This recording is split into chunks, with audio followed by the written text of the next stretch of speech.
Hola, hola a todos, muy bienvenidos a la segunda edición, son las 13 en punto y estamos haciéndoles compañía y también contándoles toda la información sustancial, importante, de relevancia que está pasando aquí en el Congreso de la Nación. Todo lo que suceda te lo vas a enterar porque va a pasar por nuestra pantalla, porque hay información también que se está permanentemente generando y va a ser muy pero muy interesante y a la vez entretenido ver cómo evoluciona esta posibilidad de sesionar esta semana, vamos a decirlo, porque no hay precisiones de fecha todavía, para poder trabajar alrededor de la ley de bases y puntos de partida para la libertad de los argentinos. Así que vamos a estar en vivo nosotros para que no se pierdan ningún detalle con este equipazo que ya mismo les presento. Hola Pablito, Arela, ¿cómo va? ¿Cómo andan? ¿Todo bien? Muy bien, ¿y vos? Hola, Bien. Seba.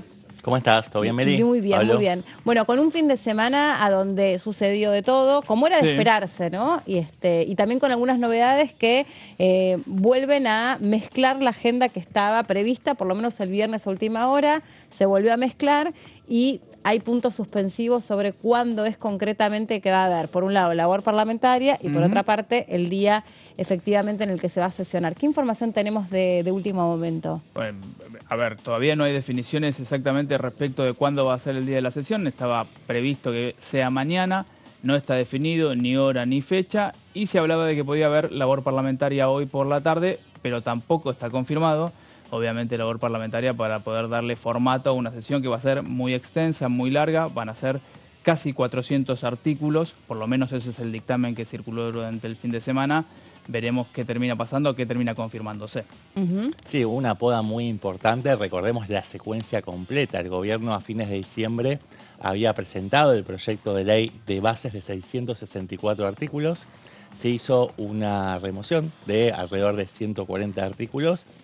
Seguían habiendo resistencias, observaciones y reparos de parte de la oposición dialoguista, que es la que en definitiva tiene la llave para avalar o no esta mega iniciativa, y a partir de ahí se tejieron más negociaciones y finalmente hubo una suerte de principio de acuerdo con el anuncio del ministro de Economía, de Luis Toto Caputo, al anunciar el retiro del frondoso paquete fiscal, ¿no? Que era el que trababa un poco ese camino escarpado, ¿no? Que había hacia el recinto, y con eso se suponía que se generan las condiciones para poder llegar al recinto, ¿no? Con un marco de acuerdo y que hayan condiciones para poder aprobarlo. En definitiva, el oficialismo cuenta con ese aval, pero todavía quedan pequeñas cuestiones para pulir y por eso estamos a la espera de que terminen de darse las puntadas finales de este texto que recibieron los bloques dialoguistas ayer a la noche, a última hora. Así que todavía lo están analizando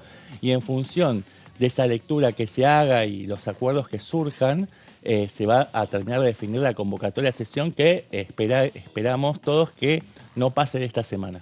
Cuando uno habla de llegar al recinto, no significa simplemente llegar, sino simplemente significa nada más ni nada menos que con qué fuerza, con qué respaldo, con qué volumen de votos. Recordemos que no necesariamente lo que sucedió en el plenario de comisiones, me estoy refiriendo a la votación del dictamen de mayoría, es algo que se traduzca o se pueda calcar en una próxima sesión especial. Y a esto hay que prestar atención realmente, porque sobre las disidencias planteadas, sobre lo que se ha firmado, sobre los apartados, sobre los cuestionamientos, es en lo que más hay que trabajar. Porque si bien ese dictamen de mayoría precisamente lo logró la Libertad Avanza, y eso en términos políticos se lo observó como un triunfo, de todos modos están las disidencias para seguir de cerca, que es lo que puede llegar, como decía Seba recién, a empantanar algunos artículos en la discusión de ley por ley o de artículo por artículo, porque la ley es la que integra todos los artículos. No, totalmente. Cuando vos llegás a la sesión es la coronación o la culminación de todo un proceso de negociación mucho más extenso previo. Claro. Por un lado. Y después, hasta último momento, el dictamen o lo que se ponga a consideración puede ser modificado, es plausible ser modificado, por lo tanto, las negociaciones hasta último momento, a veces va todo en un, sí, como inclusive por un se tubo. pueden hacer modificaciones en el propio recinto, en el tratamiento en particular. Es lo que se trata de evitar, porque eso genera un montón de cortocircuitos y resquemores y cuestiones que pueden alargar indefinidamente la sesión y es un escenario que se quiere evitar. Y generar un desgaste. Está Gonza en el móvil Bien. para poder actualizar la información y sobre todo estas preguntas que nos hacíamos. El viernes, cuando nos despedimos, la agenda estaba planteada de una determinada manera, con un determinado compás, y eso se batió durante el fin de semana como en un cubilete y se dio de vuelta. Vamos a preguntarle a Gonza los detalles. ¿Cómo estás? Bienvenido, Gonza. Buenas tardes. Hola Meli, placer saludarte a vos y a los compañeros en piso. Estamos aquí nosotros desde el recinto donde se va a llevar a cabo esta semana. No vamos a hablar de días puntualmente porque no tenemos la confirmación. Podría ser mañana, puede llegar a darse también el miércoles. Hay que dejar el abanico abierto ante la no confirmación oficial de cuándo se va a llevar a cabo esta sesión especial, entendiendo también todas las modificaciones que inclusive el fin de semana seguimos conociendo respecto a lo que ha charlado, a lo que ha hablado el oficialismo con la tarea de Óscar Sago, el presidente del bloque de La Libertad Avanza, también del trabajo de Martín Menem, que se encuentra en estos momentos en el recinto trabajando con todo el personal de computación de aquí, de este lugar, ¿Ahora de este mismo, sitio, Gonza? para lo que es, sí, ahora mismo, Meli, ¿para qué? Porque están, obviamente trabajando en la previa a una sesión, junto con el secretario parlamentario Tomás Figueroa, todos los puntos importantes técnicos para entender también un poco cómo se desarrolla la sesión especial. No nos olvidemos, Meli, que esta será la primera sesión especial fuerte de Martín Menem como presidente de la Cámara. Las anteriores fueron las preparatorias del 7 y del 10 de diciembre. Por eso digo, ante una sesión con una ley como la Ley de Bases y Puntos de Partida para la Libertad de los Argentinos, con disidencias, con las modificaciones, con la votación en particular, hay cuestiones técnicas que tienen que estar todas listas para que de manera prolija se lleve a cabo esta sesión, sea mañana, sea el miércoles o el día que finalmente se defina ante la finalización de todas las charlas, de todos los diálogos y los intercambios que están teniendo con los bloques. Por eso decimos, atentos, hoy seguramente habrá reuniones importantes, puede haber una reunión entre los presidentes de los bloques de la Cámara Baja, también aparentemente hay una reunión pactada entre gobernadores que puede también tener una cierta importancia en cuanto a lo que se pueda llegar a definir. No digo por lo que se pueda definir en cuanto a la sesión, sino más bien en las modificaciones que se continúan haciendo, como en el fin de semana conocimos lo del paquete fiscal que se retiró. Sí, Meli. Vos recién decías, puede llegar a haber, o por lo menos no se descarta, una reunión que me imagino incluya a Martín Menem con los jefes de bloque, por lo menos, ¿no? Esto es lo que entendí que estabas explicando. Exacto. Vos. Esto sería una suerte de labor parlamentaria sin ser labor parlamentaria. ¿Qué forma tendría esta reunión? Bueno, me parece que diste en la tecla con lo que podría llegar a ser esta reunión, más allá de que entendamos también, en principio nosotros teníamos el cronograma de que posiblemente hoy, lunes, se haga labor parlamentaria, teniendo en cuenta que si la sesión es mañana, se iba a hacer bien temprano, entre las 9 y las 10 de la mañana. Por eso, aquí hablando también con los empleados de la casa, nos decían, en algún otro momento también se hacían reuniones de labor parlamentaria el día anterior, teniendo en cuenta que algunas sesiones se convocaban para muy temprano, a las 9 de la mañana, por ejemplo. Pero en este caso podría haber una reunión importante entre los jefes de bloque que no sea oficialmente labor parlamentaria y después sí también se haga la labor parlamentaria oficial que se precisa anterior a una sesión. Por eso, empecemos a evaluar las posibilidades de que si se hace la sesión mañana, posiblemente comience un poquito pasada las 10 de la mañana, más cercano al horario de las 11, de las 12, ¿por qué no? Y la labor parlamentaria anteriormente, cerca de las 10, ¿por qué no pensarlo? Hablamos obviamente sin números y horarios ni información oficial confirmada. Simplemente que hablamos de las posibilidades que se pueden llegar a dar, así como también que la sesión se realice no mañana, sino el miércoles o el jueves, cuando se termine de definir todo. Claro, con la mayor cantidad de acuerdos hechos, ¿no? Consolidados. Me imagino que con eso tiene que ver, sobre todo por algo que decía recién Seba, que comentaba el horario en el que terminó de llegar este reacomodamiento de las modificaciones y digamos, ida y vuelta que hubo entre los dialoguistas, los bloques dialoguistas o lo que llamamos las oposiciones dialoguistas respecto de lo que era el proyecto original de la ley de bases, ¿no? Hasta que toda esa cuestión no esté un poquito más aceitada, entonces no vamos a estar en condiciones de hablar de una sesión extraordinaria. Claro, por ejemplo, ¿no? Teniendo en cuenta también, hoy tuve la oportunidad de escuchar, bueno, aquí en las adyacencias, digamos, del Congreso, la palabra, por ejemplo, de Florencio Randazzo, que se refirió, por ejemplo, a un tema que tiene muy ocupado a un sector de la oposición, que es esta cuestión de la facultad delegada, ¿no?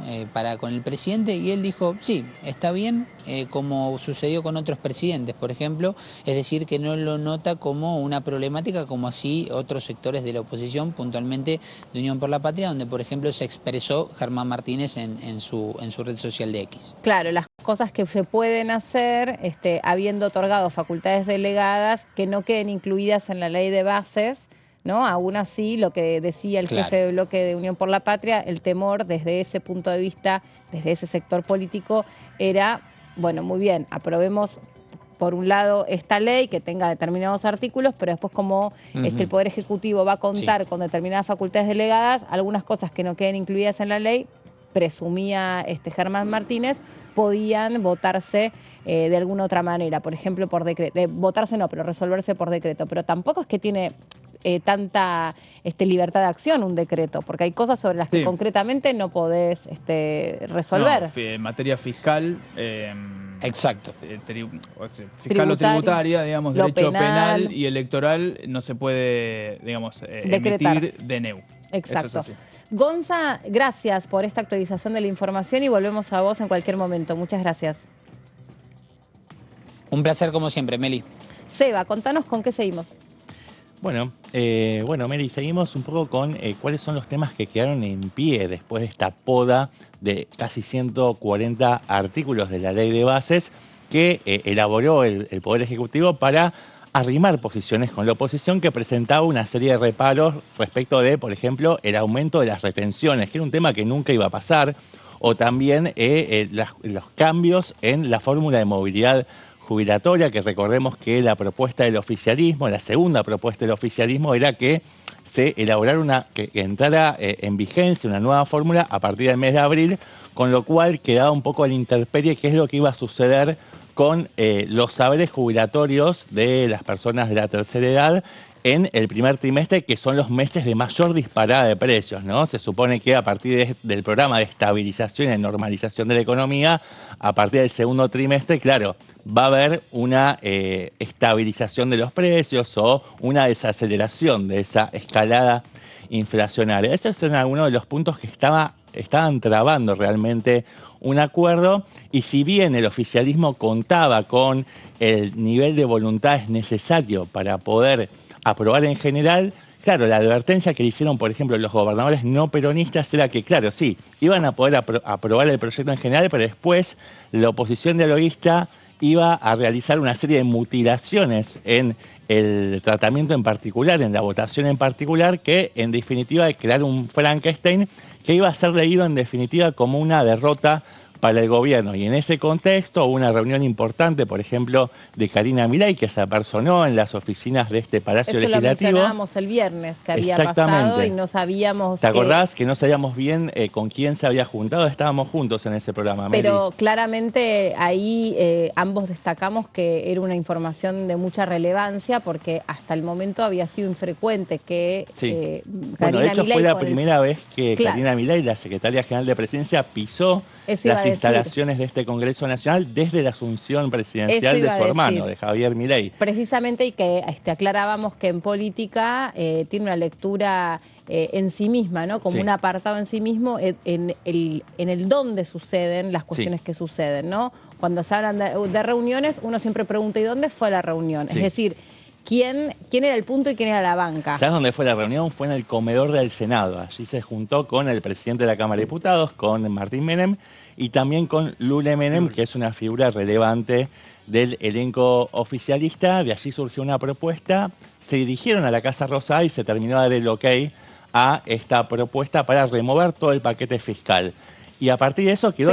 Pero perdón, les pregunto a los dos, Sí. Seba y Pablo, ¿esa remoción del paquete fiscal Sí. es una propuesta que se acerca desde el Congreso o es algo que viene justamente a través de la visita de Karina Milei?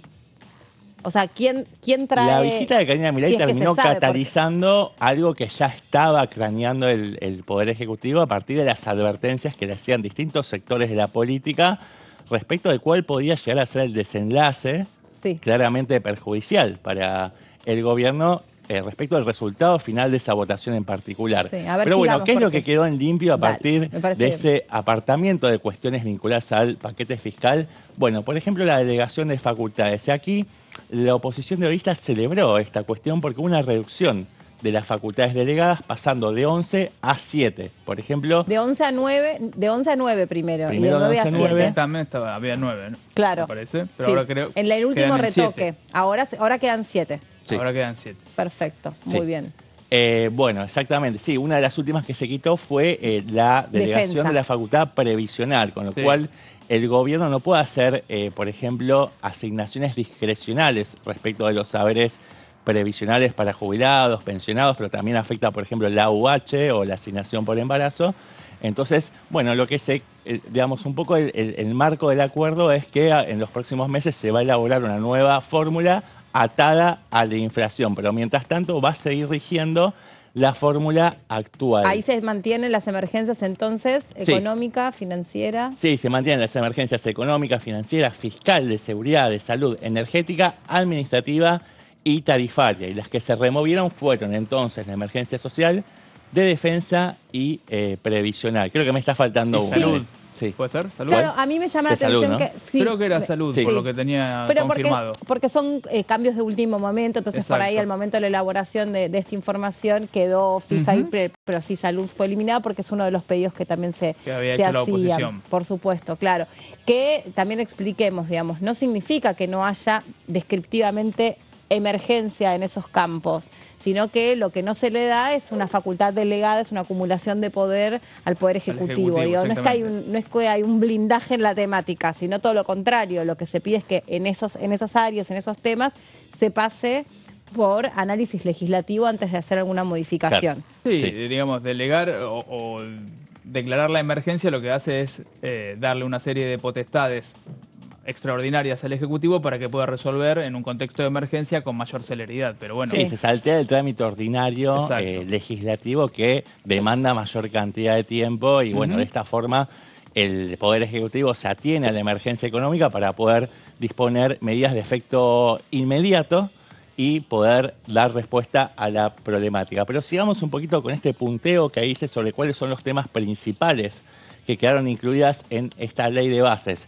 Y bueno, concretamente vamos al apartado de las privatizaciones. Se dispone la conversión de la naturaleza jurídica de empresas públicas o con un paquete accionario mayoritario a manos del Estado y son declaradas sujetas a privatización, ¿no? Se convierten en sociedades anónimas. Esto en el marco de la ley 23.696 de reforma del Estado de 1989. ¿Cuáles son las finalidades o los propósitos enunciados en este proyecto de ley de bases? Bueno, por ejemplo, generar mayor competencia y eficiencia económica, reducir la carga fiscal, mejorar la calidad de los servicios, promover la inversión privada y profesionalizar la gestión de las empresas. Esto está un poquito más detallado también en el Mega DNU, donde se habla de que este proceso de conversión de la naturaleza jurídica de estas empresas públicas va a llevar un plazo de alrededor de 6 meses, ¿no? Y a partir de esos 6 meses se supone que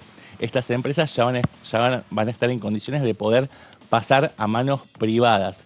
Pero a partir de una serie de negociaciones con la oposición que no querían discutir este paquete de privatizaciones a libro cerrado o en bloque, sino que querían discutir de forma discriminada. Bueno, esta empresa sí es sujeta a privatización, pero esta por ahí no porque da ganancias. Claro. Es el caso, por ejemplo, de YPF, que a partir de este tire y afloje en la mesa de negociaciones se logró sacar de esta lista de 41 empresas públicas privatizables y en el caso también de Nucleoeléctrica, ARSAT y el Banco Nación, lo que se terminó como solución salomónica acordando es que se pueda hacer una privatización parcial y que en definitiva necesite además una autorización del Congreso Nacional a través de una comisión bicameral ad hoc, ¿no? Que ya existe esa comisión. Existe esa comisión, exactamente. Y además el Estado mantiene poder de veto en las decisiones tomadas por el directorio de estas compañías. Esto es importante porque en definitiva tenés un organismo de control a cargo del Estado. Pero sí, bueno, el vamos... representante del Estado Nacional en el directorio puede vetar alguna medida, digamos. Sí, alguna privatización polémica donde, bueno, o sea, haya algún tipo de conflictividad. Siempre el Estado tiene un representante dentro del directorio o varios, dependiendo de si cuál son es la empresas conformación. Mixtas, claro. Exactamente. En el caso de YPF, el 51% del paquete accionario es del Estado, el resto es privado. Sí. Por lo tanto, digamos... También tenés un directorio mixto. Ahí tenés un directorio mixto, exactamente. Sí, en esta placa tenemos algunos ejemplos de empresas que serían sujetas a privatización, están enunciadas en la letra del proyecto como Aerolíneas Argentinas, Correo Argentino, AISA, Trenes Argentinos, Fabricaciones Militares, la agencia TELAM, entre muchas otras. Pero claro, las empresas que son por ahí más polémicas o cuya privatización se está impulsando y genera mayor revuelo, son aquellas que dan ganancias, ¿no? Es el caso, por ejemplo, de YPF, Banco Nación o Barsat, por ejemplo, ¿no? Así que, bueno, ahí está. O sea, el criterio tuvo que ver con la sostenibilidad de esa empresa. Exactamente. Sí, hay empresas que hace bastante tiempo generan márgenes de pérdida, o sea, son empresas deficitarias y en ese caso no hay tantas complicaciones para generar consensos para avanzar hacia la privatización. Es el caso, por ejemplo, de Aerolíneas Argentinas, más allá de que hay un apoyo, hay un rechazo cerrado de parte de Unión por la Patria, del Frente de Izquierda y de algunos bloques sueltos, pero en general hay cierto nivel mínimo de consenso de que se pueda avanzar en ese sentido, porque es una empresa que hace años que da pérdidas. Si bien el sendero fiscal viene reduciéndose año tras año y cada vez las pérdidas son menores. Pero dentro de... Yo quería agregar que respecto a YPF, me parece que no importa, debe ser la empresa más importante de Argentina, la más grande de Argentina. Como decíamos recién, el 51% del paquete accionario es estatal, tiene el 40% de Vaca Muerta, que es el segundo yacimiento de gas no convencional del mundo. Digo, me parece que acá la oposición logra moderar lo que era la iniciativa inicial, más que la redundancia del oficialismo. Y bueno, obviamente hay una tradición además respecto a YPF, si bien fue privatizada en los 90, hay una tradición respecto a YPF en manos del Estado y en el manejo de un recurso que es muy, muy vital y muy crucial para las próximas generaciones y las próximas décadas en Argentina. Claro, y también yo quería decir sobre esto, recordar, mejor dicho, que antes que terminase el mandato de Alberto Fernández y mientras Sergio Massa era candidato, se trató de impulsar un proyecto de ley para proteger aerolíneas argentinas. De hecho, vinieron las autoridades de aerolíneas argentinas aquí a brindar una especie de informe de gestión y explicaban que Aerolíneas Argentinas en el último tiempo no había ejecutado un solo peso del Estado, que era una empresa que había alcanzado ampliar sus rutas y que sobre todo había evolucionado mucho como aerolínea de bandera. Desde que era aerolínea de bandera había evolucionado mucho en el crecimiento, en la transparencia, bueno, en un montón de cuestiones. Pero sin embargo, ese proyecto no prosperó. No prosperó. Se buscaba una mayoría porque nos estábamos grabada. acercando ya al cambio de gestión. Javier Milei había logrado un volumen de votos que generaba expectativas de que podía llegar a ser electo presidente en la última instancia del balotaje, y a partir de ahí, bueno, quedó congelado ese proyecto, pero sí, establecía un mecanismo cerrojo para que fuera mucho más difícil poder privatizar una empresa como Aerolíneas Argentinas. Y se imitaba el modelo de YPF, ¿no? Claro. Que requería una mayoría Ahí va. grabada en caso de que se tuviese que discutir su privatización. Tal cual.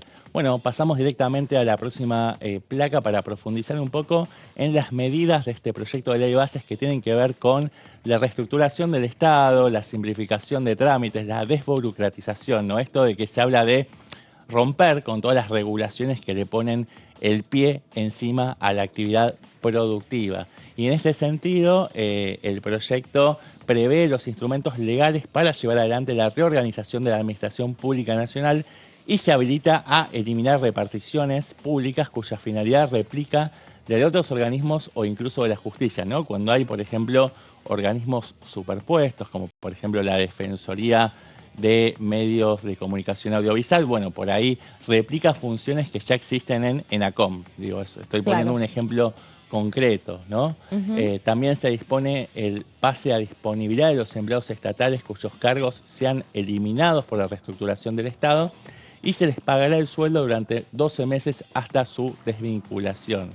Esto significa que no pueden ser desvinculados directamente, sino que se ordena su pase de disponibilidad, pasan a otro área dentro de la misma estructura y si pasan 12 meses y todavía no se adaptó a ninguna nueva función, bueno, a partir de ahí sí el Estado está habilitado a disponer su desvinculación. Estas son algunas de las medidas que tienen que ver con la reducción del Estado, ¿no? La reestructuración del Estado. Pero pasamos con la continuidad del sueldo por un año, eso significa que no hay un salto al vacío para ese empleado público, para ese empleado público, ese trabajador. Sí, tal cual. Bueno, también hubo modificaciones importantes y estuvo aquí hace 2 semanas nada más la ministra de Seguridad detallando y explayándose sobre cuáles van a ser los cambios en materia, por ejemplo, de manifestaciones sociales o de interpretación de la legítima defensa, ¿no? Que muchas veces lo que se quiere es beneficiar en esa interpretación a la actuación del personal de fuerzas de seguridad cuando hay incidentes con personas que atentan contra el orden público. En este sentido, se modificó el criterio por el cual una reunión de personas en el espacio público es considerada una manifestación. ¿Te acordás que había generado mucha polémica esa definición de una manifestación pública como en la que intervienen solamente 3 personas? Sí. La ministra estuvo acá y trató de generar, digamos, aclarar ese disipar punto. ese tipo de suspicacias que se había presentado. Su exposición diciendo, sacamos este artículo, pero y después siguió. Pero después terminó volviendo en forma de 30 personas. En lugar de 3 personas van a ser 30 personas y lo que se dispone es que este grupo de personas tenga que informar previamente a las autoridades pidiendo autorización e informando sobre algunos de los detalles acerca de esa marcha, cuánta gente va a participar, cuál va a ser la trayectoria o el recorrido de esa concentración y demás. Pero esto va de la mano de otras medidas que son concomitantes, si se quiere, como se mantiene, por ejemplo, la prohibición de participar en movilizaciones con menores de 13 años y también se prohíbe cortar calles, rutas u obstaculizar el espacio público. Lo que ahí a mí me quedó por saber es cuál es la consecuencia. Sí. ¿Qué pasa con esa persona que de todos modos va a una manifestación con un menor? ¿Qué pasa? Me imagino se le acerca alguna autoridad y le dirá, señora, ¿qué edad tiene su hijo, o el niño que está con usted? Tiene 12. Bueno, muy bien, se tiene que retirar. Sí, hay un protocolo antipiquetes con distintas instancias. Primero hay todo un trabajo de persuasión para tratar de convencer a la persona. Y bueno, si esa situación no cesa, seguramente se disponen medidas adicionales que tienen que ver con el uso de las fuerzas represivas. Pero claro, cuando hay menores de por medio es muy difícil activar. Sí, igual lo tiene que determinar la justicia eso. Sí. La justicia es la que determina si hay uso de la fuerza pública o no en el espacio, ¿no? En una manifestación y demás. Y lo que a mí no me queda claro por lo menos es en qué derecho cae penal, contravencional, pero es una pregunta que hago. ¿Es una contravención o es un delito? En voz alta, Sí. Una pregunta que hago en voz alta, digo, no me termina de quedar claro, pero bueno. Por ahí también lo que se explicaba, o para poder tener alguna respuesta, es cuál es el espíritu. Claro. El espíritu es que los niños tienen que estar en la escuela. Obviamente.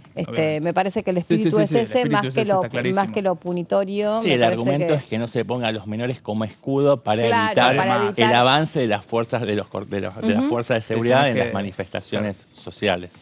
Hay más información, ¿no? Tenemos más, pero lo podemos dejar para después. Entiendo que estamos yendo al corte. Así es, entendiste bien, Seba. Vamos a hacer una pausa. Es muy cortita y en un ratito nos metemos con este colador por el que fue pasando la ley de bases y puntos de partida para la libertad de los argentinos. Nos lo explica Seba en un ratito después de la misma, porque es muy chiquitita, ¿eh? Ya venimos.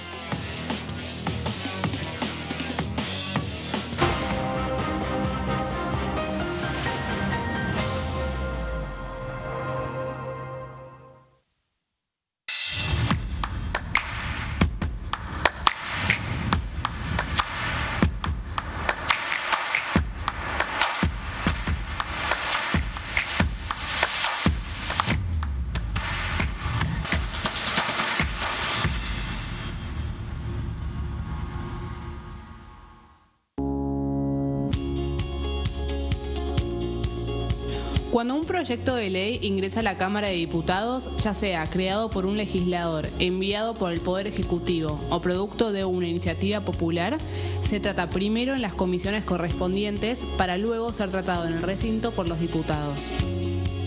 Las comisiones son el ámbito de análisis y debate sobre los proyectos de ley conformadas por legisladores de distintos bloques. Hay 23 comisiones especiales que tratan temas específicos como el atentado de la AMIA y 45 permanentes que tratan temas vigentes como educación y salud. Un diputado puede formar parte de varias comisiones. Cada comisión se compone de un presidente, un vicepresidente y de 3 a 5 secretarios. La duración de los miembros de las comisiones permanentes y especiales es de 2 años. Para que la comisión funcione debe tener quórum, es decir, un mínimo de 15 y un máximo de 31 a 49 diputados. Las autoridades son elegidas por los propios integrantes de las comisiones, que a su vez son elegidos bajo consenso por sus propios bloques. Para que un proyecto sea tratado en el recinto, debe contar con el apoyo de la mayoría de los integrantes de esa comisión. Al finalizar una reunión de comisión, se dictamina sobre la pertinencia de tratar el proyecto en el recinto. El dictamen propone una resolución o decisión sobre una o varias iniciativas o proposiciones.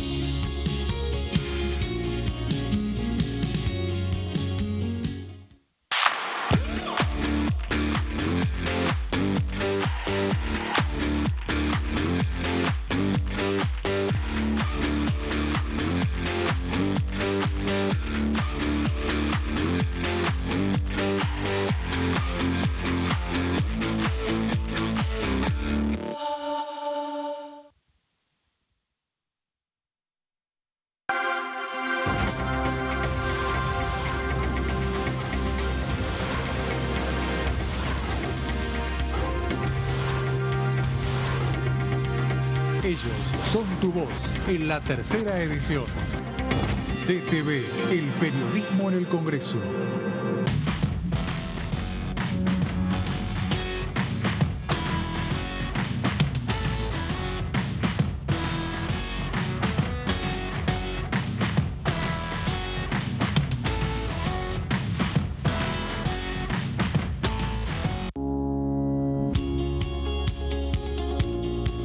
La Cámara de Diputados tiene 257 miembros.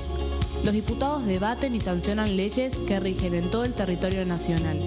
Algunas de las más importantes son el presupuesto de gastos generales del Estado, el Código Civil, el Código Penal, la forma en que se rige el trabajo, las jubilaciones, entre tantas otras. Además, controla y hace un seguimiento de las políticas del Poder Ejecutivo a través de la visita de diferentes funcionarios o el pedido de informes, así como la posibilidad de realizar juicios políticos a los funcionarios. La duración de los mandatos de los diputados es de 4 años y pueden ser reelegidos indefinidamente. Desde el momento en que asumen y hasta el final de su mandato, no pueden ser acusados, interrogados judicialmente, ni molestados por las opiniones o discursos que imitan desempeñando su mandato.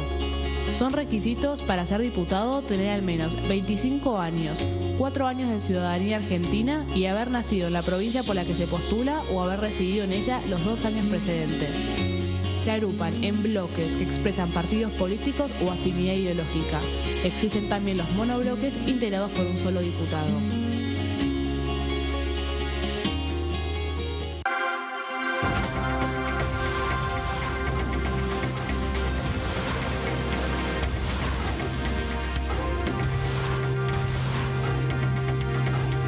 Ellos son tu voz en la tercera edición.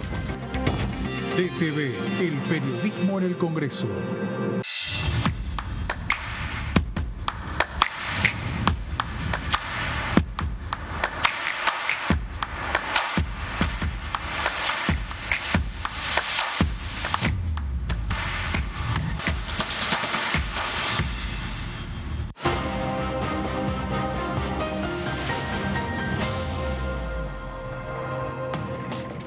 Muy bien, acá estamos de regreso después de la pausa. En un ratito vamos a continuar con este punteo que nos estaba haciendo Seba Díaz. Me quedé pensando, viste que usé la palabra colador, porque a veces la palabra de la temporada de verano. Sí. Me imaginé la palita, el rastrillo y Claro. el colador que uno usaba para dejar las piedritas de un lado y que pasara, que filtrara la arena. Entonces, bueno, eché mano a Yo estaba esa... pensando en el colador de cocina, de, los del de horario. cocina, del arroz, ¿viste? Cuando cae todo lo innecesario y Claro. queda solamente lo fundamental, ¿no? Sí, sí, también. Bueno, en también. parte me parece que el objetivo de la Libertad Avanza es conservar la vaca sagrada, si se quiere, de este proyecto, el Sí. núcleo principal, el corazón, que es el desmantelamiento de todas las regulaciones económicas que, según la interpretación de quienes conducen las riendas del país, está trabando el desarrollo económico. Decíamos que hay información que se está produciendo permanentemente, que hay muchas reuniones que están ocurriendo a esta hora y hay mucha actividad dentro del Congreso, porque lo que hay que saber es cuándo finalmente va a ser la próxima sesión extraordinaria. Recordemos que el periodo extraordinario se extendió, se prolongó hasta el 15 de febrero. Está Lourdes para poder traernos información fresquita a esta hora. Hola Lourdes, ¿cómo estás? Bienvenida. ¿Cómo estamos, Meli? Bueno, saludar por supuesto también a todo el equipo allí en piso, de la audiencia que nos sigue a través de Diputados Televisión. Bueno, es justamente esto que ustedes venían mencionando sobre cómo continúa y cómo se va a ir dando la actividad con respecto a los diputados durante toda esta semana, y principalmente porque al no haber labor parlamentaria hoy, porque se iban realizando diferentes reuniones, recién veíamos también cómo la actividad se vuelve a poner en marcha en este día lunes, con diputados yendo para un lado y para el otro también, y pensando en qué es lo que se va a trabajar y con respecto a esta salida o a esta, en realidad, a esta quita del capítulo fiscal dentro de lo que es la ley de bases, y a partir de esto, bueno, cómo se va a trabajar puntualmente de cara a los 5 dictámenes, el principal, el de mayoría, que fue en este caso impulsado también por el gobierno y que también tiene que ver con el apoyo, por ejemplo, del PRO, y pensando también cómo se constituyeron el resto de los dictámenes. Reiteramos, en total son 5, pero pensando en una labor parlamentaria en el día de mañana y el próximo día miércoles de esta semana, ya estaríamos hablando del último día del mes de enero, bueno, pensando que a partir de las 9, 10 de la mañana ya se va a estar dando inicio a una nueva sesión parlamentaria para poder trabajar este proyecto de ley tan pero tan importante. O sea, ya no sería el martes, según la información que vos manejás, sino que el horario no, la fecha se habría corrido para el miércoles. Para el miércoles, exactamente, debido a que, bueno, hoy hubo bastantes reuniones internas y con esto hizo que la fecha se extendiera, se corriera del martes al día miércoles puntualmente para la sesión. Otros llegaban a decir que podría ser el jueves también, pero hoy lo que se estima, y aunando también la información que ha corrido durante toda esta mañana, el día miércoles sería la sesión, que por supuesto ya se viene impulsando con el trabajo previo del plenario de comisiones entre asuntos constitucionales, legislación general y presupuesto y hacienda, para poder darle tratamiento a esta ley. Reiteramos también algo que había dicho, y tomo la palabra de lo que había dicho anteriormente, hoy por la mañana, en este caso el vocero presidencial, Manuel Adorni, que, bueno, decía que de alguna forma estaba a favor de la quita de este capítulo fiscal para que pudiera continuar así la negociación y que no se trabara el enriquecimiento de esta ley solamente con el capítulo fiscal, más allá que quedaron varios temas que, por supuesto, lo económico es uno de los puntos de emergencia, ¿no?, que tiene esta ley de bases y puntos. Así que, bueno, entre tantos de los otros temas que se van a estar abordando para este próximo día miércoles y mañana, pensando, por supuesto, a cargo de la labor parlamentaria con los presidentes de cada uno de los bloques, teniendo en cuenta la cantidad de horas que esto conlleva. Bueno, el día antes, o sea, mañana martes, ya comenzará la labor parlamentaria y día miércoles, finalmente, la sesión en horas de la mañana. Claro, vos decías recién, bueno, sería el miércoles y no el jueves. En realidad va a ser miércoles y jueves, si es que Claro. empieza el miércoles, y si empieza el Obviamente. jueves será jueves y viernes, porque se espera una sesión, como bien explicás vos, Obvio. de por lo Sí. menos 36 Claro. horas, si es que no se dilata un poquito más. Y como hay que tener quórum para votar después artículo por artículo, Exacto. no se pasaría un cuarto intermedio que retome Sí. para otro día, por ejemplo, no sé, con una interrupción de unas 10 horas para que los diputados vayan a descansar. Esto es impensado en este contexto. No, para eso habría que aplicar un cambio No, claro. en el reglamento y no hubo tal cosa, así que estamos a las puertas de una sesión que sería histórica y batiría todos los récords en términos de extensión, ¿no? Sí. Yo iba a decir 24 horas, se ve que me quedé corto, porque vos tenés información de que puede durar 36 horas. Wow. Bueno, hay que estar preparados. Sí, claro, porque entendemos, Lourdes, seguramente que, más de un día de debate.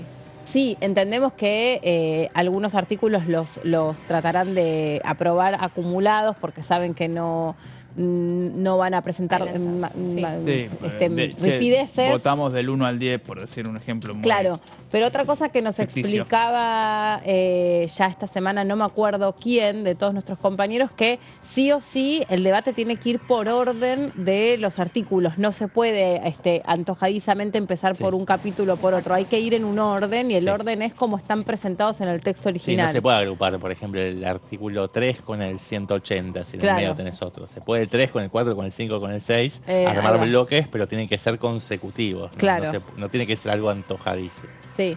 Bueno, entonces vos decís, Lourdes, que la reunión de labor parlamentaria... Sí, por último, con respecto a los dictámenes de minoría, recuerden, tenemos el de mayoría, ya sabemos, hay con 55, en este caso, votos afirmativos y 34 disidencias, y pensando también en los de minoría, de Unión por la Patria, el de Coalición Cívica, uno que fue firmado por las diputadas Margarita Stolbizer, Mónica Fein, y por último uno de rechazo por parte de la izquierda, viene a ser en este caso Cristian Castillo, el diputado por la provincia de Buenos Aires. Claro, me acuerdo que en ese momento fue el diputado Bornoroni de una de las comisiones del plenario que le dijo, uy, lo metió a último momento, diputado, como que casi se quedan sin dictamen en la izquierda, pero finalmente entró por la ventanita y alcanzó a formar estos 5 dictámenes en total que tiene esta ley. Sí, pero son dictámenes que no van a ver la luz en el recinto porque el oficialismo tiene consolidado, digo, si ahora está se están dando los acuerdos para poder convocar al recinto para el día miércoles, es que están juzgando que tienen la cantidad de votos necesarios. Sí, ¿no? yo lo sé, pero si vos tenés o elaboraste un dictamen, tenés mayor cantidad de minutos para poder exponer en la sesión extraordinaria. O sea, hay una diferencia entre presentarlo y no presentarlo. Sí, pero me parece lo que quiere decir Seba es que si vos tenés los votos, lo que primero se somete a votación es el dictamen de mayoría, y una vez que pasó el dictamen de mayoría, después lo otro no tendrá chance siquiera de ser debatido, más allá de que pueda tener algún beneficio como el que ya habían mencionás. Condiciones para el quórum, incluso antes de esta última revisión del gobierno que acercó posiciones. Imagínate ahora, me parece que está todo allanado para que se pueda debatir ampliamente el dictamen de mayoría del oficialismo, que cuenta con el apoyo casi automático del PRO y además también va a tener el apoyo seguramente de Hacemos Coalición Federal, que son 23 diputados nacionales de distintas raíces, ¿no? Es un conglomerado de de bloques, ¿no? Es una fusión de bloques. Sí, cordobeses, socialistas, Randazzo, Stolbizer, López Murphy, Monzó, con Pichetto, por supuesto, es el presidente, el que de alguna manera amalgama a todos, pero tiene que ver con una conformación que se amalgamó para conseguir lugares clave en comisiones y a partir de ahí quedó como un bloque más. Lourdes, estás ubicada en un lugar estratégico, es decir, que cualquier información que hoy se genere... Lindo clima hace acá, ¿eh? Sí. A propósito de, más allá del Calor, recorrido de los Lourdes. diputados en la entrada del anexo A, está lindo porque yo vine a la sombra, me quedé acá en la sombra, es que no, pero sí, no hay otra cuando opción. salís un poquito, intentás cruzar calle Riobamba, ahí en la intersección de Riobamba y Avenida Rivadavia, realmente hace mucho más calor. Sí, hoy está previsto que sea un día de mucho calor, uno de lo que va a ser una semana muy calurosa, donde va a trepar considerablemente la temperatura, así que bueno... Sí, va a haber ola de calor, ¿no? Así es, una máxima de 35 grados está previsto para hoy. Tocando los 40 grados. De sensación térmica. Tocando casi los 40 grados, más para el fin. Para el fin de semana, sí, por supuesto. Bueno, Lu, nos reencontramos en un ratito, pero de todos modos... Más la humedad. Sí, cualquier información que haya, vamos a ir a avísanos. chusmear ahora, vamos a estar atentos. Dale, por favor. Ahí en el Congreso también, a ver qué es lo que está pasando, sobre todo entre los pasillos, ¿no? De cada una de las oficinas. Así es, muchas gracias. Un placer. Y como les decimos, todo lo que suceda en relación a la actividad parlamentaria te la vas a enterar acá en la pantalla de TV. Se está por estas horas escuchando la fuerte posibilidad que la sesión pase de ser para mañana martes para el miércoles. Hay reuniones que están teniendo todavía mucha actividad aquí en el Congreso, fuera del Congreso. Hay gobernadores también que están mirando de cerca estas últimas modificaciones que se aceptaron. Que hay una reunión. Perdón, Pablo.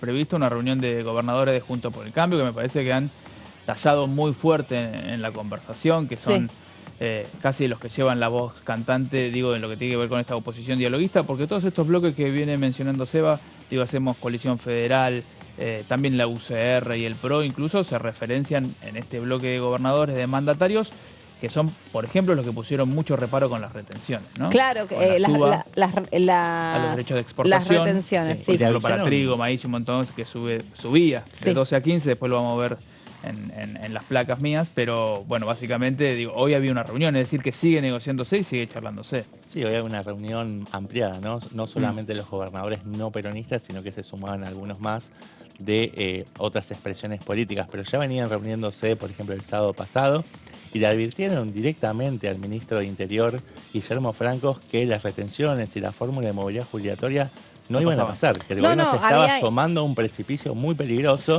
y a partir de ahí se tomó la decisión, si se quiere, sorpresiva para muchos de nosotros que venimos siguiendo el tema, pero inteligente y pragmática, de echar para atrás todo el paquete fiscal. Pero no fueron los únicos cambios. También, por ejemplo, se redujeron la cantidad de emergencias, como decíamos al principio, de 11 a 7. También se restableció el beneficio de zona fría para los usuarios residenciales que viven en esos territorios. Que eso había generado muchísima preocupación porque después de lo que habían sido las audiencias no vinculantes de aumento de servicios públicos para las zonas frías, podían llegar tarifas de hasta 400.000 pesos en gas, en hogares, no locura. En locales, en hogares. Dame un segundito, Seba, y seguimos repasando, y además es información que vos trajiste para puntear en placas, que son las modificaciones que se aceptaron y un poco como la pasada en limpio de cómo va quedando esta ley de bases y principios. Pero vamos a seguir escuchando la voz de los protagonistas, a ver con la siguiente diputada. En un proyecto de ley que es maratónico en su tratamiento y además en lo que implica para concretamente los patagónicos, santacruceños y santacruceñas, es afectarnos la vida en todo, desaparecer nuestro subsidio como zonas frías. Ustedes saben que esta ley se ha votado hace muy poco en el Congreso, donde de hecho se extendió no solo la Patagonia, sino también otras provincias. Ayer incluso había conflictos, estaban decidiendo qué hacer con Mar del Plata, por ejemplo. Exactamente. Y ni hablar de la querida Patagonia, ¿no? Nosotros somos productores de ese gas que por derecho, digamos, tenemos subsidiados, y no para derrochar energía, como nos trataron en la época de Mauricio Macri, no porque usamos remera para estar adentro de casa, sino porque obviamente necesitamos de la calefacción a lo largo de todo el año, porque son muy pocos los días en el verano donde las temperaturas pueden llegar a ser más favorables. Pero nosotros además, si bajamos de golpe la calefacción de nuestras casas, que todavía no todas están calefaccionadas a gas, porque esto también hay que decirlo, corremos el riesgo que se nos escarchen las cañerías y que el daño sea peor. Entonces hay que vivir en la Patagonia, hay que saber y hay que conocer. Mi prioridad es defender los recursos de mi provincia, el gas, los hidrocarburos, la pesca, el turismo, que también es avasallado y atacado por este proyecto de ley, defender la universidad pública, que para los patagónicos solo sabemos lo que implica el desarraigo cuando un joven el que puede venir a Buenos Aires o a otro lugar del país para acceder a los estudios superiores. Nosotros necesitamos que nuestras universidades públicas en Santa Cruz sigan siendo financiadas para que los santacruceños y santacruceñas tengan el mismo derecho a estudiar en la universidad como lo tiene cualquier argentino y argentina. Bueno, ahí explicaba, ¿no?, lo que estábamos comentando respecto a la preocupación creciente que había en las provincias que tienen temperaturas frías la mayor cantidad del año, ¿no? Exacto. Y que entonces ahí explicaba también otra cosa, que independientemente de cómo se calefacciona, el riesgo que tienen ellos es de que directamente se les congelen las cañerías de distribución de el gas. Tenemos también diputada de Santa Cruz, a partir del 10 de diciembre, porque en realidad era senadora de Santa Cruz hasta Claro, justamente pasó de la cámara alta a la cámara Así baja, es, que eso es algo así es. muy frecuente también. Es bastante frecuente, sí. Sí, Muy del sector kirchnerista, Yani. Sí, pasó con Pablo Yedlin también, que pasó Claro. del Senado a la Cámara de Diputados. Ujú. Y Sí. de la Cámara Y de volvió. Diputados al Senado, claro. Y del Exacto. Senado volvió acá. Así es. Tenemos también la palabra de Lisandro Almirón, él es de La Libertad Avanza, y en este caso lo que trae este tramo de la entrevista es el balance que se hace sobre todo el trabajo del plenario de las comisiones, la cantidad de expositores que hubo, la instancia donde se pudo generar un intercambio con los funcionarios de gobierno. Así que bueno, escuchemos en este caso qué es lo que dice Almirón. Estamos tratando de actuar con muchísima responsabilidad y seriedad. Parece que nadie vino acá para hacer mal las cosas, y creo que hay un equipo de gente trabajando muy seriamente. Se hizo durante el proceso del plenario y posteriormente con la protocolización de cada uno de los dictámenes. Entonces yo la verdad que adhiero a la responsabilidad con la que se viene trabajando y estar seguro de que estamos haciendo bien las cosas, que habrá gente que va a poner todos los palos en la rueda para que esto no salga, para que las cosas en los medios de comunicación parezcan lo que no son, porque he leído mucho estos días y la verdad que no paro de ver medios de comunicación por ahí un poco o desinformados o dando opiniones muy subjetivas sobre cuestiones que son técnicas, y dentro de la técnica legislativa está todo dentro del marco de la ley, y hay que tener la seguridad de que se está actuando conforme a derecho y que vamos a saber construir los consensos necesarios, como te decía, para que la ley tenga esta media sanción tan importante para nosotros. Bueno, la relevancia de esta ley, a ver, solo para recapitular, algo que el gobierno viene tratando de puntualizar respecto de cómo se considera que tiene que ser el debate por la ley de bases y principios. Yo lo decía trayendo una metáfora que el propio gobierno usa mucho, que es una metáfora clínica. Hay una descripción del estado del paciente Argentina, es un estado crítico, está conectado a un respirador artificial para que mínimamente puedas tener sobrevida, y ahora este médico que se llama La Libertad Avanza está tratando de generar un proceso de extubación. Bueno, para que eso suceda tienen que tomarse determinadas medidas que todos reconocen que tienen que ser rápidas, por otra parte, porque uno no puede estar por goteo viendo a ver cómo funcionan estas medidas que se quieren tomar. Sobre todo el espíritu de esta ley, que es un espíritu estrictamente fiscal y que tiene que generar este compromiso también previamente acordado con el Fondo Monetario Internacional. En este sentido es que me parece que todas las veces que se pudo se abrió el diálogo, me parece a la luz de cómo ha sido la actividad en el plenario, con ministros que cuando no alcanzó la cantidad de respuestas que dieron sobre alguna temática se los volvió a convocar y efectivamente al otro día volvieron. Estoy refiriéndome, por ejemplo, al secretario de Energía, ya que antes hablábamos de un tema tan sensible como es la energía, como es YPF, como es Vaca Muerta. Fue porque habló de la parte de la reducción del Estado, el funcionamiento del Estado, ese capítulo, pero después le querían hacer preguntas concretas sobre energía. Volvió, Patricia Bullrich estuvo también muchísimas horas, el ministro de Justicia también. Más allá del apremio con que se quiere llevar esto, porque bueno, está justificado en términos de la necesidad de urgencia o de y la hay emergencia económica. Claro. Se abrió el proceso para que haya instancias de participación ciudadana a través de organismos de la sociedad civil. Fueron 3 audiencias importantes con una gran cantidad de expositores, y también vinieron la mayoría de los ministros. Hay que decir que no todos, porque por ejemplo no vino el ministro de Economía, Luis Toto Caputo, que cuando la oposición reclamó su presencia, él estaba implicado en negociaciones con el Fondo Monetario Internacional, y esa fue la excusa que dio para ausentarse en este debate tan importante.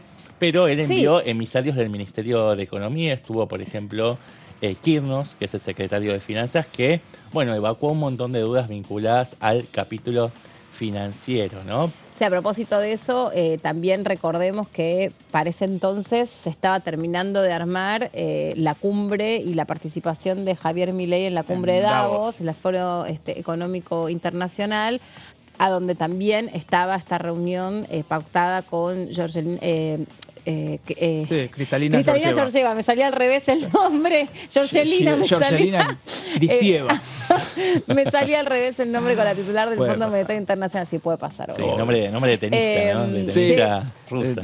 Bueno, y también con un acuerdo con el Fondo Monetario Internacional que el propio Caputo dijo estaba caído. O sea, se lo consiguió casi en la manga del avión, con negociaciones que siguieron, y el propio ministro de Economía dijo este acuerdo estaba caído y realmente fue un salvavidas importante, una soga importante, incluso para poder enfrentar esa cumbre principalmente económica.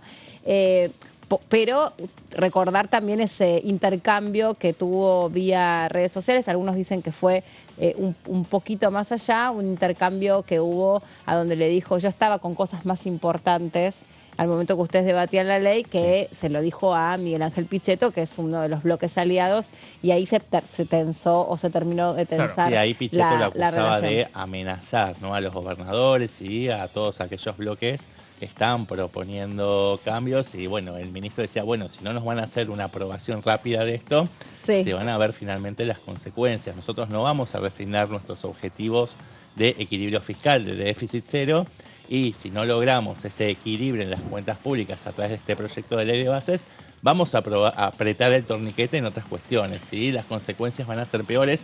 A partir de ahí se armó un intercambio en términos bastante álgidos entre Miguel Pichetto y el ministro de Economía, que después terminó disipándose. Vamos a hacer una pausa y nos metemos en el último bloque de esta segunda edición con información de lujo, con Pablo, que está permanentemente chequeando qué es lo que está pasando con esta reunión con gobernadores, que en un rato nos va a traer precisiones, quiénes van a formar parte y dónde va a ser esta pregunta que nos venimos haciendo a lo largo de este mediodía. Y Seba, que todavía tiene más para contarnos respecto de cómo ha quedado esta ley de bases y principios. Ya venimos, pausa muy cortita.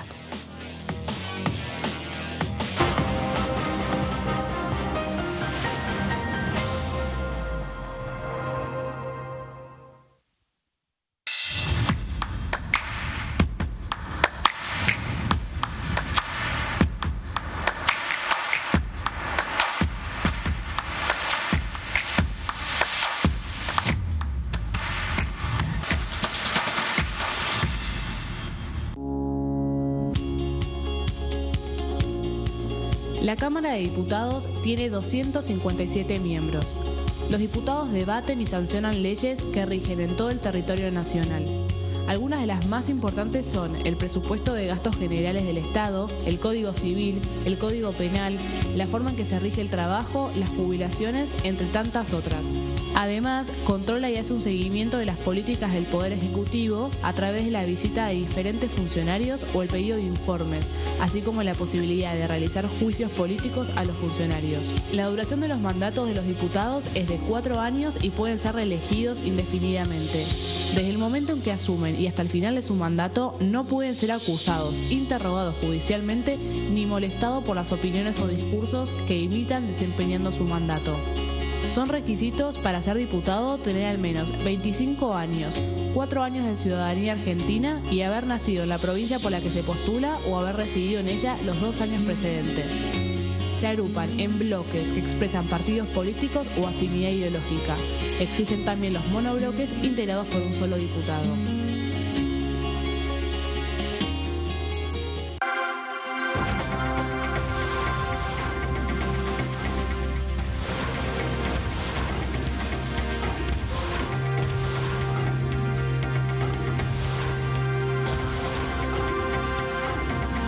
Ellos son tu voz en la segunda edición.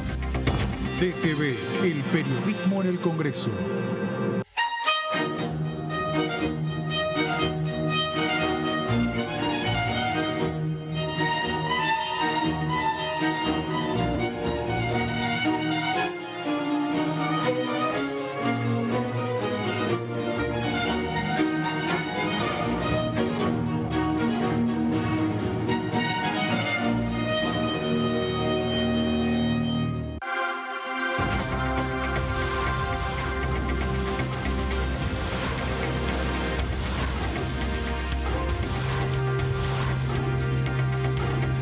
Ellos son tu voz en la primera edición.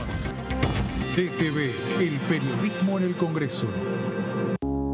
Las sesiones son el espacio donde los diputados debaten proyectos de ley para su aprobación, modificación o desaprobación. En una misma sesión se pueden tratar varios proyectos de ley. Desde el 1 de marzo, cuando el presidente las inaugura, se desarrolla el periodo de sesiones ordinarias. Entre el 1 de diciembre y el 28 de febrero se extiende el periodo de sesiones extraordinarias que solo pueden ser realizadas a pedido del presidente de la Nación. En el recinto, el bloque oficialista se dispone a la derecha del presidente de la Cámara, el bloque opositor mayoritario a la izquierda y en el centro los bloques con menos cantidad de integrantes. En el tratamiento, en general, los diputados tienen 7 minutos y los jefes de bloque entre 20 y 12 minutos conforme al número de legisladores que representen. La sesión es dirigida por el presidente de la Cámara de Diputados, que administra el uso de la palabra y las distintas instancias del funcionamiento. A la izquierda del presidente está el secretario administrativo, a la derecha el secretario parlamentario y debajo de él están los taquígrafos, que registran cada uno de los testimonios.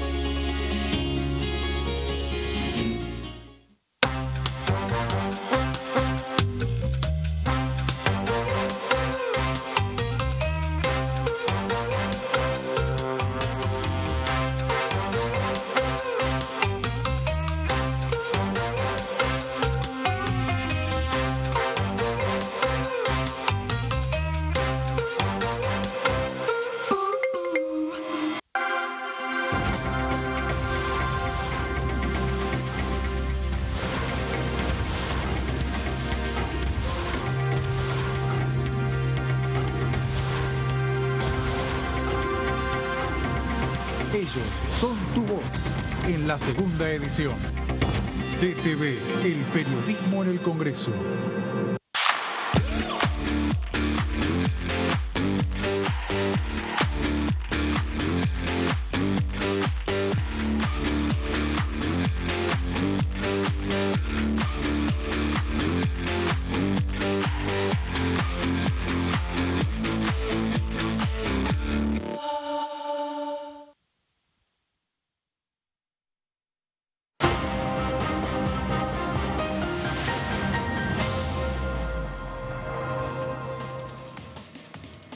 De regreso después de la pausa, tratando de actualizar toda la información que tengamos respecto de cuándo puede ser la próxima sesión extraordinaria para poder tratar la ley de bases y principios y puntos de partida para la libertad de los argentinos con estas idas y vueltas que hubo entre los distintos bloques, los pedidos especiales.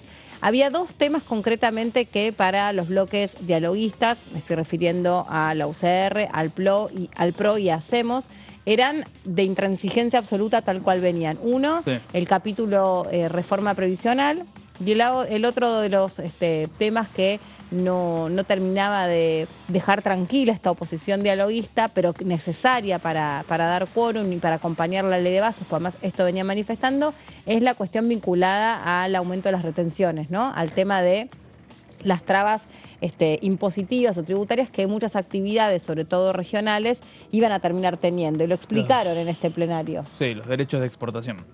Que tiene, por un lado, la cuestión de desacoplar precios internacionales de locales y por el otro, la recaudación fiscal. Y obviamente el objetivo del gobierno era llegar a este famoso déficit cero, pero los gobernadores, no solamente los de Juntos por el Cambio, sino, por ejemplo, pienso en Martín Yarlora, obviamente ven con muy malos ojos ese aumento del tributo, ese aumento de la alícuota, porque impacta justamente en los productores que ellos representan, sí, en su base electoral, para decirlo de alguna manera, y además son caballitos de batalla permanentes. Digo, pienso en Maxi Puyaro, en Yarlora, en Rogelio Frigerio de Entre Ríos, todos gobernadores que obviamente motorizan o vienen hablando permanentemente de bajar retenciones. Sí. Pablo, vos decías que estaba prevista una reunión con los gobernadores también que están acompañando y siguiendo de cerca el análisis de estas modificaciones. ¿Dónde va a ser eso? Sí, eso va a ser en el CFI, que es el Consejo Federal de Inversiones, a las 19 horas. Van a estar los gobernadores Juntos por el Cambio, puede estar Yarlora también, con diputados, aquellos que firmaron el dictamen de mayoría. Estamos hablando del PRO, de Hacemos Coalición Federal y la UCR. O sea, serían los representantes de, digamos, una importante cantidad de provincias. Sí. que de hecho algunos les han pedido una agenda propia o que se paren por afuera del partido, sin ir más lejos lo que pasó dentro de Unión por la Patria, ¿no? Que un grupo de tucumanos se separó para seguir de cerca a lo que les pedía su gobernador. Sí, tal cual. Hay una preocupación que tiene que ver con los ingresos de las provincias al haber, digamos, puesto el freno en la reversión de ganancias. Las provincias lógicamente pierden esa inyección de ingresos. Entonces, ¿dónde está la mira ahora? Bueno, en el impuesto país, que es un impuesto que se había establecido en la emergencia declarada en el año 2019, apenas Alberto Fernández había asumido el control del país, y era un impuesto que se establecía por el término de 5 años. ¿Qué pasa? Bueno, está terminando ahora el 24 de diciembre ese impuesto y, claro, los gobernadores están preocupados porque perderían esa fuente de recursos, y lo que están presionando al gobierno es para que se establezca nuevamente, se renueve la coparticipación de un impuesto que va del 70% al Estado Nacional y un 30% se coparticipa a las provincias. Entonces están metiendo presión para que ese impuesto país, dentro de la ley de bases, efectivamente se garantiza. Claro, y recupere un poco lo que se iría por la no aplicación de las retenciones. Vamos a compartir la palabra de la diputada Paula Omodeo. Paula Omodeo es una diputada que acompañó el dictamen de mayoría. Sin embargo, algunas disidencias planteó y también tienen que ver con las retenciones. A ver, la escuchamos. Nosotros sosteníamos que el mejor camino era que si querían subir esos 2 puntos o establecer nuevas retenciones, necesitábamos un compromiso de la baja, ¿no? Decir, bueno, esto es por 6 meses o por un año, con esta quita escalonada. Creemos que todavía hay cosas para recortar en otros lugares que hacen que no sea necesario establecer retenciones. Una cosa es el pragmatismo político del gobernador Jaldo, porque acá no tiene nada que ver los diputados, digamos, Agustín Fernández ha obrado de acuerdo en ese sentido. El gobernador Jaldo es pragmatismo, o sea, yo con esto se me incendia la provincia, voy a tener problemas con mis votantes, con la gente que me da el apoyo que yo necesito, pero que estas ideas de orden, de transparencia, de libertad, de regulación, no es que las trasladó a la provincia sigue siendo un feudo, no existe la división de poderes, no existe la democracia, no existen elecciones transparentes, o sea, no existe acceso a la información pública. Nosotros vivimos una cuasi o una ficción de democracia con Jaldo, Mansur, Alperovich y sus secuaces en toda la provincia. Hay algo muy importante que quiero como destacar, porque la verdad que tiene una posibilidad de reunir todos los sectores. Hay una voluntad y hay una decisión de todos los sectores de apoyar a este gobierno y a las reformas que son necesarias, desde los limoneros, el campo, los industriales, porque sabemos que nada de lo que está pasando es culpa de este gobierno. Es decir, todo lo que se está haciendo es para sacarnos de la calamitosa situación o de la bomba explotada que dejó el kirchnerismo y el peor gobierno de la historia, que fue el de Alberto Fernández. Entonces, lo que hay de la parte de los sectores que vinieron a explicar son propuestas de mejora. Es decir, miren, es verdad que nosotros tenemos que ir a una desregulación total del mercado del biocombustible, o tenemos que ir a una desregulación total del mercado azucarero, o sea, estamos todos de acuerdo, pero la manera que se le está haciendo no es viable o no es sostenible para el sector. Pero así como te dicen no a las retenciones, te dicen necesitamos la reforma laboral, porque el costo argentino, el costo tributario y el costo laboral y el costo sindical es lo que no nos hace viable. Ahí estamos ya hablando con el diputado Carlos Zapata de la Libertad Avanza de Salta. Le damos la bienvenida. ¿Cómo le va, diputado? Muy buenas tardes, Melina. Muy agradecido por la invitación y es un gusto estar nuevamente acá con ustedes. Bueno, hoy nosotros le ofrecemos un paisaje a usted. Usted siempre nos ofrece un paisaje salteño y ahora le tenemos uno porteño con casi 35, 40 grados, ni sé cuánto está haciendo. Sí, acá dicen que las lagartijas se ponen guantes para cruzar la calle. Dicen, sí, ¿no? porque se derriten, sí. Es verdad.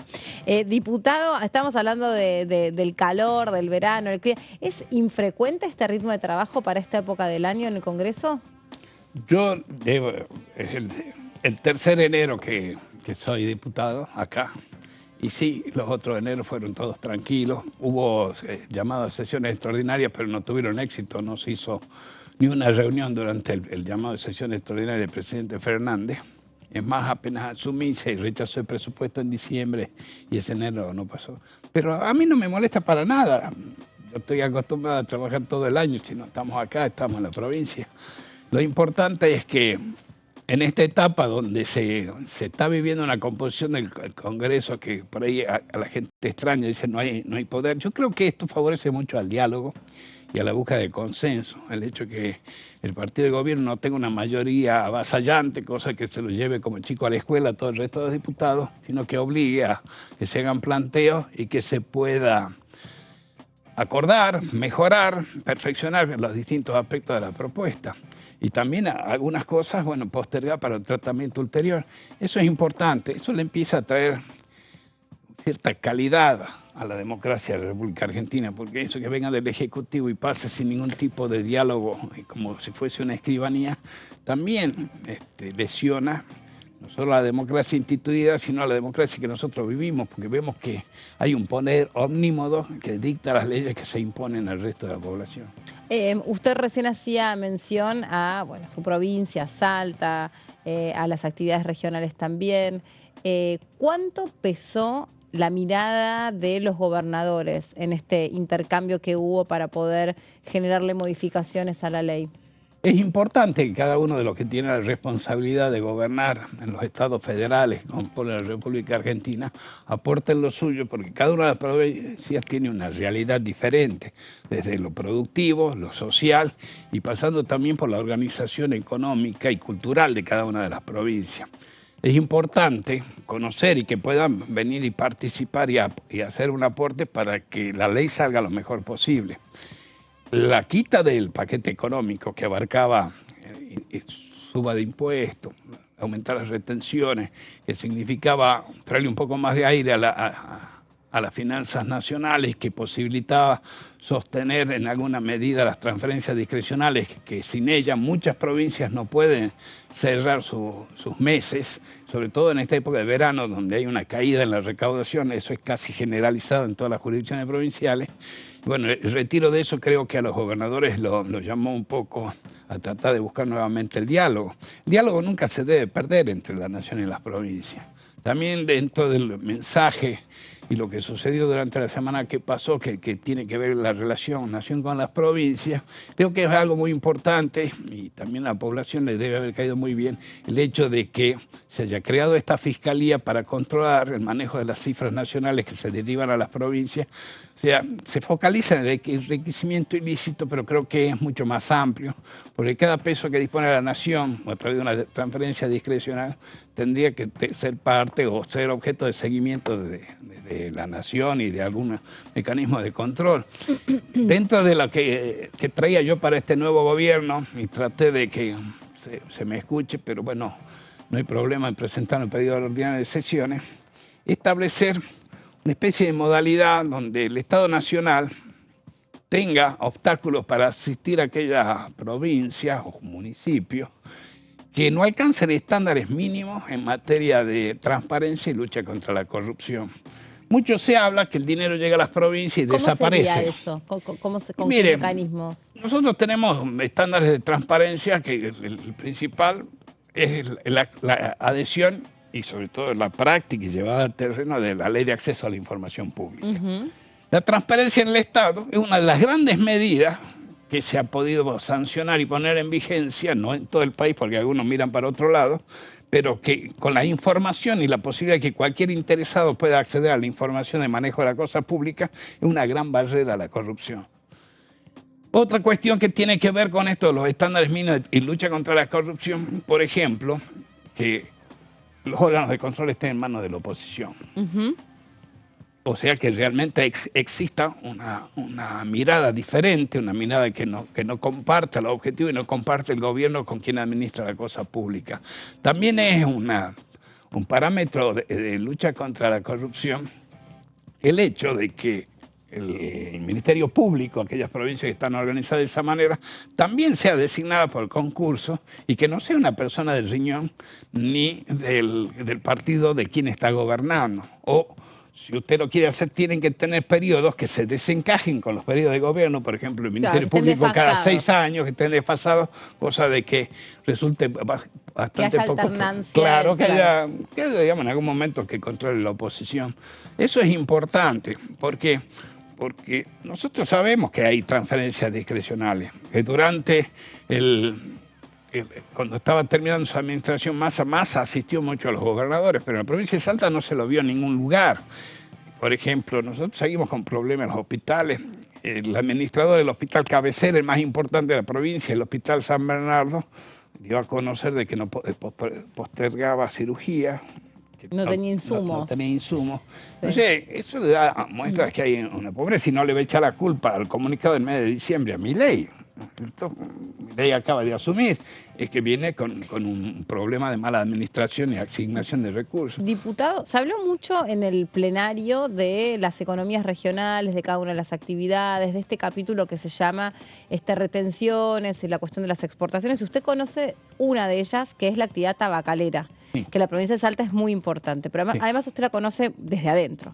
Entonces le quiero preguntar, ¿cuál hubiera sido la consecuencia de esta actividad concreta o a la que a esta actividad se le aplicara el 15% de retenciones?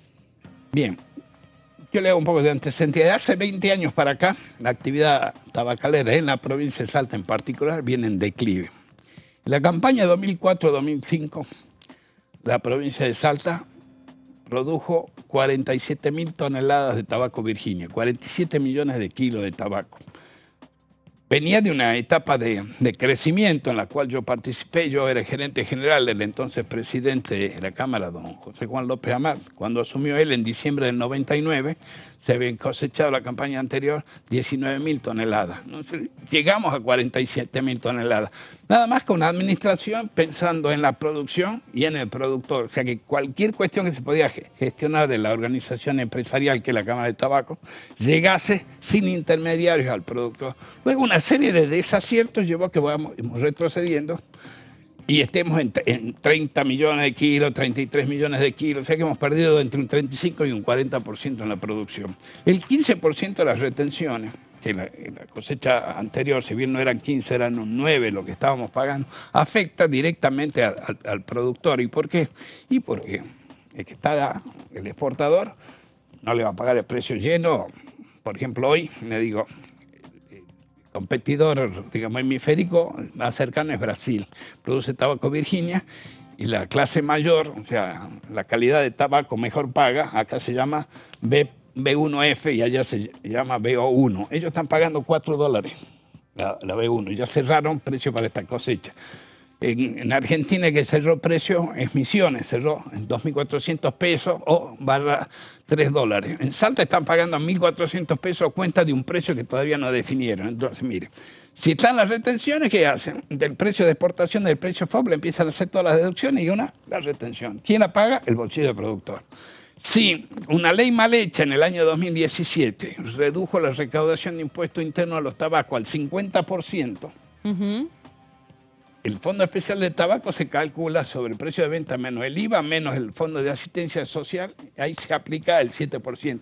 O sea que la base de cálculo está integrada por los impuestos internos. Claro. Baja la recaudación de interno, baja el Fondo Especial de Tabaco. Entonces teníamos dos flancos del ingreso muy afectados, que venía desde el precio del acopio, porque estaba afectado por la retención, y en el Fondo Especial de Tabaco por la baja de impuestos internos. Muchos explicaron que para algunas economías regionales, por eso le preguntaba, es la quiebra. ¿Qué significa si se le aplicaba ese porcentaje de retenciones? No creo que alcance la quiebra, pero es el camino a la quiebra. Porque usted en una actividad productiva, su ingreso ¿a qué lo destina? Primero a atender el costo directo, o sea, lo que consume inmediatamente para pagar los sueldos, los fertilizantes. Los fertilizantes, bueno, el tabaco se financian todo a cosecha. El que no pudo queda con una deuda. Pero hay una buena parte del ingreso que es para la renovación y mantenimiento de la maquinaria. Lo primero que come el productor es esa capacidad de autogenerar su capacidad productiva con el mantenimiento de la maquinaria o a innovar incorporando tecnología.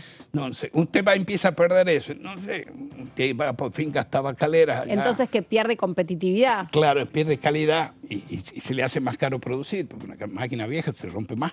Obvio, sí, no sí, se sí. consigue Y repuesto. o no tiene tanta productividad como una de Claro, ahora, con la aplicación de la tecnología Lo y todo peor esto. del punto crítico es no consigue repuesto. Entonces hay que hacer con un tornero y cuesta como 10 veces como que si Sí, tuviese sí, la se producción. entiende. Por eso quería saber en detalle qué La implicancia baja del tenía. ingreso primero castiga la capacidad de mantener el capital fijo, después empieza a afectar la capacidad de cancelación de las obligaciones a cosecha, que significa refinanciar para la cosecha siguiente parte de los insumos. Lo último que se deja de pagar es la mano de obra, porque si usted no paga al día, no tiene quien sabe cosechar, Claro. no tiene quien le vaya a cargar las estufas, quien la Sí, sí, descargue sí. y quien le clasifique el tabaco. Y por último, le pregunto, porque ya nos estábamos quedando sin tiempo, ¿está prevista que la sesión sea cuándo? ¿Qué le dijeron? Por ahora vengo de estar en la oficina del presidente del bloque, el diputado Sago. Ajá. Se está trabajando para tratar de lograr el acuerdo y sesionar mañana. Y si no fuera así, será el miércoles. O sea, mañana no está descartada la No sesión. está descartada, hacer labor parlamentaria y luego la sesión. Yo le puse ahí un recurso, un exhorto, no sé cómo se llama. Le digo, mañana no, porque mañana cumplo años, pero bueno. Claro, que no vaya a ser que le Que coincida. que me den un regalo y que sesionemos. Pero estaría usted va a bien. tener que llevar torta Salir para con la todos. ley el día de mi cumpleaños estaría bueno también, ¿no? Sí, también, para celebrar. Pero tendré que llevar torta para todos. No sé, ahí costo-beneficio. Sí, pero yo la torta, con este tema del control del consumo del azúcar, yo me cuidaría, le quiero Ta. cuidar la vida a mis colegas diputados. Pero hay torta de sanguchito de miga que se está poniendo de moda. Ah, ¿Sabía no me usted? diga, no. Pero igual tan Eso caros. no llegó todavía al norte. Ah, bueno, puede ser, sí, ya después no es lo mismo, no es lo mismo, claramente. No, pero- Bueno, diputado, gracias por haberse venido Por acá favor. al estudio de TV y contarnos en detalle, alguna de las implicancias de lo que se ha debatido en el plenario. Muchas gracias. Sí, espero que salga bien todo. Gracias a ustedes Gracias. y hasta pronto. Hasta dentro de un ratito. El diputado Zapata que nos acompañó para poder contarnos los detalles de lo que ha sido esta extensa discusión y no está descartado entonces que mañana pueda haber sesión extraordinaria para tratar la ley de bases y puntos de partida para la libertad de los argentinos. Si así no ocurriera, podría entonces encaminarse la sesión para que fuera el miércoles previa reunión de labor parlamentaria el día martes. Pablito. Sí, no, muy interesante, digo, el dato de que el martes no está descartado poder sesionar. Obviamente está el oficialismo de alguna manera negociando contra reloj todas estas cuestiones que venimos mencionando, las que quedan, las que no quedan. Veremos también qué sale hoy de esta reunión en el CFI con los gobernadores y con la oposición que está dispuesta a brindar los votos para que salga este proyecto de ley. Y bueno, podríamos tener sesión, yo creo, esto ya es más intuitivo, ¿no? Que va a ser el miércoles por cómo vienen los tiempos. Va a ser más el miércoles que el martes. Una sesión larga, muy extensa y una media sanción para que después vaya a Senado. Sí, había un radio pasillo que estaba percibiendo nuestra compañera Lourdes y todo indica, está bien, es intuitivo, como dice Pablo, todo indica que sería el miércoles, o sea, queda muy poco margen para que pueda llegar la convocatoria. Claro. No sería la primera vez, de todos modos, que a última hora llega la convocatoria para el día siguiente, pero sería bastante atípico porque es una ley con una envergadura muy importante y además hay que dar aviso con tiempo a los diputados para poder garantizar el quórum. Entonces ya convocar para el día de mañana sería demasiado apresurado. Puede pasar, no lo descartemos, no lo descartó aquí, conversando con vos, Melina, el diputado Zapata. Había cuenta de cómo se dieron las presentaciones. Recién Seba decía, en algunos despachos esta ley reajustada, remodificada, llegó a última hora de ayer, a la noche. Sí, claro. Entonces, uno entiende que gran parte del día de hoy está abocada a seguir analizando este nuevo texto, que ahora tiene ¿cuántos artículos? 386. Si no me 386, equivoco. o sea, son 278 menos. Pero también. ¿Cómo? Iba a decir 384, pero Bueno, puede ser, está es uno bien. más, uno 380 menos. Puede ser, aproximadamente. sí, un poquito menos de 400. Un poco menos de 400. Es decir, hay una parte importante de artículos que quedaron, como bien decía Zapata, no porque no se vayan a tratar, pero no quedan comprendidos en esta ley de bases. Hay discusiones que quedan planteadas para poder darlas con otra profundidad y con otros tiempos durante el periodo Sí, ordinario. no es que pasen archivos, sino que van a ser tratadas seguramente y más serenamente más adelante cuando estén dadas las condiciones políticas. Pero claramente ese paquete fiscal, sumado a otras cosas que fueron quitándose, como por ejemplo la reforma electoral, fueron de alguna manera apartándose para poder allanar el camino para que poder salvar el corazón de este proyecto, que tiene que ver con desmontar todas las regulaciones económicas. Claro. ¿No? Es la piedra basal del proyecto económico de La Libertad Avanza. Sí, de todos modos yo creo que va a ser interesante ver cómo funcionan estos bloques que venimos mencionando. El PRO tal vez va a tener una postura más unificada, pero hacemos coalición federal, uno intuye que también puede haber muchas votaciones divididas, muchas posiciones distintas al momento de votar. Pienso que adentro están los socialistas y también la UCR, ¿no? Que hoy tenía, no sé si estaba prevista una reunión de bloque, que tal vez se dilata por esto del CFI, y que me decían incluso que podía haber libertad de acción ante la falta de posibilidad de leer en detalle todo lo que había venido ayer por la noche. Bueno, un grupo de 10 diputados radicales que formaban parte del plenario de comisiones que retiraron la firma, es decir, no estamparon la firma en ninguno de los dictámenes. Bien. Así que, bueno, eso da la pauta de que no está tan alineada la tropa al interior de la UCR, y ese grupo de rebeldes está liderado por Facundo Manes. Bien, nosotros nos despedimos, llegamos al final de esta segunda edición. Gracias, Pablito. Nos reencontramos en la semana, gracias también, Seba. Pero nos despedimos por un ratito nada más, porque le hacemos el aguante a Fer Fraquelli, que está de vacaciones, así que hubo ahí un enroque de horarios. Nos quedamos haciendo el resumen junto a Seba Dida y actualizando toda la información parlamentaria. Hasta dentro de un ratito nada más. Chau.